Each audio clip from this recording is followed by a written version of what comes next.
एक दर्जी ने एक थप्पड़ में 7 मक्खियां मार दी और उसमें अनजानी ताकत व आत्मविश्वास भर गया। उसने तुरंत एक बनाम 7 लिखी तख्ती बनाई, उसे गले में टांग लिया और दुनिया घूमने निकल पड़ा कि एक कटोरा भर सोना कमाकर लौटे। वह 3 दिन 3 रात चलता रहा, फिर भी उसे कोई इंसान नहीं मिला। शाम को वह जंगल के एक कुएं के पास थककर गिरा और गहरी नींद सो गया। आधी रात को एक शैतान पानी भरने आया। उसके सीने पर टंगी तख्ती देखकर वह चौंक गया। ऐसे योद्धा से पंगा नहीं लिया जा सकता। तभी दर्जी जागा और मुंह खोलते ही शैतान से काम मांगने लगा। शैतान उसे मना करने की हिम्मत नहीं कर सका।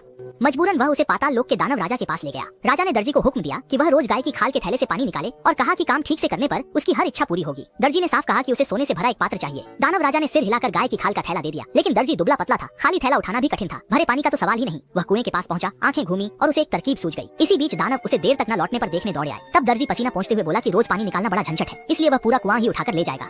दानव डर के मारे पीला पड़ गया और तुरंत रुककर बोला, नहीं, ऐसा नहीं हो सकता। उसकी माँ की आंखों की रोशनी नहीं थी, वह कुएं में गिर सकती थी, इसलिए उसने उसे जंगल में लकड़ी काटने भेज दिया। दानव दर्जी को जंगल ले गया और समझाकर पेड़ काटना दिखाने लगा। जैसे ही दर्जी ने टहनी का दूसरा सिरा पकड़ा, दानव ने अचानक हाथ छोड़ दिया। टहनी उछलकर लौट आई और उसे पूरे जंगल के पार फेंककर खरगोश के बिल में गिरा दिया। उसने फौरन समझदारी दिखाई और ऐसा जताया मानो वह खरगोश के पीछे भाग रहा हो। दानव दौड़कर आया और पूछने लगा तो वह झुंझलाकर पैर पटक कर बोला कि दानव ने खरगोश को डराकर भगा दिया।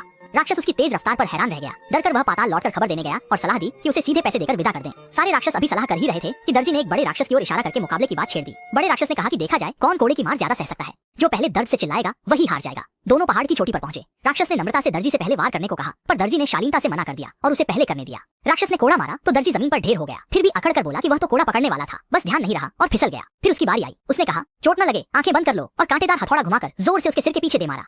शैतान सिर पकड़कर हाँफते हुए हार मान गया और लौटकर कह दिया कि दर्जी उससे भी ताकतवर है। शैतानों ने देर न की, सोने से भरा बड़ा तसला बनाया, दर्जी को उस पर बिठाया और बारी बारी से उठाकर उसे घर पहुंचा दिया। दरवाजे पर पहुंचते ही कई दिनों से भूखे बच्चे बाढ़ के भीतर से दौड़कर बाहर आए और चिल्लाए, पापा, हमने बहुत दिनों से शैतान का मांस नहीं खाया। ये सुनते ही शैतान दर्जी और सोने का तसला वहीं छोड़कर बिना पीछे देखे